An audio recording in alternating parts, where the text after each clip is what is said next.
Hi friends, welcome to Indhu's kitchen. இன்றைக்கி நம்மளோட கிச்சனில் ரொம்ப டேஸ்டான சேனைக்கிழங்கு வறுவல் எப்படி செய்கிறதுன்னு பார்க்கலாம். இதை செய்கிறதுக்காக நான் இன்றைக்கி 1/4 கிலோ அளவு சேனைக்கிழங்கு எடுத்திருக்கேன். சேனைக்கிழங்குல மேலே இருக்கிற தோல் எல்லாத்தையுமே நல்லா சீவிட்டு இந்த மாதிரி சின்ன சின்ன ஸ்கொயர் பீசஸாக கட் பண்ணி வச்சுருக்கேன். இப்போ இது கூட ஒரு 3 கப் அளவு தண்ணி சேர்த்துருக்கேன். இது கூடவே ஒரு சின்ன துண்டு புளி சேர்த்துக்கலாம். புளி சேர்த்து செய்யும்போது நம்மளுக்கு சேனைக்கிழங்கு சாப்பிட்டதுக்கப்புறமா அலர்ஜி மாதிரி நாக்கு அரிப்பெல்லாம் எதுவும் எடுக்காமல் இருக்கும். இது கூடவே ஒரு 1/4 டீஸ்பூன் மஞ்சள் தூள், 1 டீஸ்பூன் அளவு கல்லுப்பு சேர்த்துக்கலாம். இப்போ நம்ம ஸ்டவ்வில் மீடியம் ஹீட்டில் ஒரு 5 நிமிஷத்துக்கு இதை நல்லா வேக வச்சுக்கோங்க.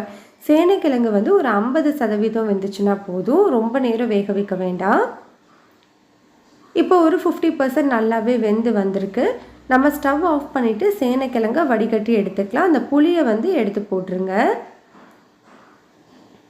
இப்போ நம்ம வடிகட்டி வச்சுருக்கிற சேனைக்கிழங்கு எல்லாத்தையுமே நம்ம எண்ணெயில் பொரிச்சு எடுத்துக்கணும். அதுக்காக கடாயில் எண்ணெய் சூடுபடுத்திக்கலாம். எண்ணெய் சூடானதுக்கப்புறமா நம்ம வடிகட்டி வச்சுருக்கிற சேனைக்கிழங்கை ஸ்டவ்வை மீடியம் ஹீட்டில் வச்சுட்டு நல்லா ஃப்ரை பண்ணி எடுத்துக்கோங்க. பாருங்கள், இந்த அளவுக்கு நல்லா வறுபட்டால் போதும். இதை ஒரு பிளேட்டுக்கு மாற்றிடலாம். இதே மாதிரி நம்ம எல்லாத்தையுமே பொரித்து எடுத்துக்கலாம். அது தனியாக இருக்கட்டும். சேனைக்கிழங்கு பொரிச்சு எடுத்து தனியாக வச்சுக்கோங்க.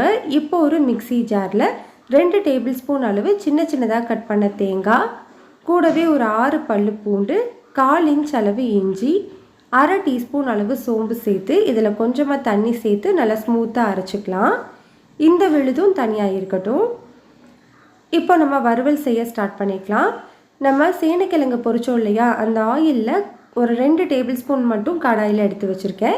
எண்ணெய் சூடானதுக்கப்புறமா 1/2 டீஸ்பூன் கடுகு, 1/2 டீஸ்பூன் சோம்பு, கொஞ்சமாக கருவேப்பிலை சேர்த்து தாளிச்சிட்டு இது கூட ஒரு பெரிய வெங்காயத்தை சின்னதாக கட் பண்ணிவிட்டு சேர்த்துக்கலாம்.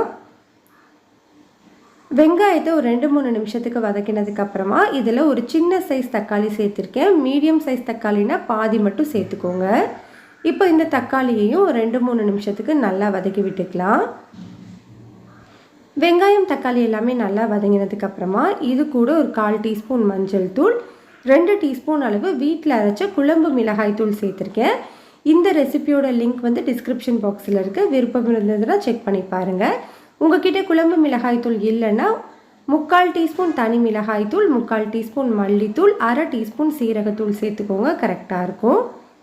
நம்ம சேனைக்கிழங்குல ஏற்கனவே உப்பு சேர்த்துருக்கோம். அதனால் இப்போ இந்த மசாலாவுக்கு தேவையான அளவு உப்பு, 1/2 டீஸ்பூன் தூள் உப்பு சேர்த்துட்டு இந்த மசாலாவோட பச்சை வாசனை போகிற வரைக்கும் நல்லா வதக்கிக்கலாம். பச்சை வாசனை போனதுக்கப்புறமா நம்ம அரைச்சி வச்சுருந்த விழுது சேர்த்து ஒரு 2-3 நிமிஷத்துக்கு மட்டும் வதக்கிக்கோங்க. 3 நிமிஷத்துக்கு அப்புறமா மிக்சி ஜார் கழுவிட்டு ஒரு 1/2 கப் அளவு மட்டும் தண்ணி சேர்த்துக்கலாம். ரொம்ப தண்ணி சேர்த்துட வேண்டாம். இப்போ இது ஒரு 2-3 நிமிஷத்துக்கு நல்லா கொதிக்கட்டும். இந்த மாதிரி நல்லா கொதிக்க ஆரம்பித்த உடனே நம்ம வறுத்து வச்சுருக்கிற சேனைக்கிழங்கை உள்ளே சேர்த்துடலாம். சேனைக்கிழங்கை சேர்த்ததுக்கப்புறமா இந்த மசாலாவோட நல்லா பிரட்டி விட்டுக்கோங்க. ஸ்டவ்வை மீடியம் ஹீட்லேயே வச்சுக்கோங்க. இப்போ இதை ஓப்பன்லேயே வச்சுட்டு ஒரு 5 நிமிஷத்துக்கு வேக வச்சுக்கலாம். இடையில கிளறி கொடுத்துக்கோங்க. உங்களுக்கு எந்த அளவுக்கு சுக்காவாக வேணுமோ அந்த அளவுக்கு நம்ம வேக வச்சு எடுத்துக்கலாம், வதக்கி எடுத்துக்கலாம்.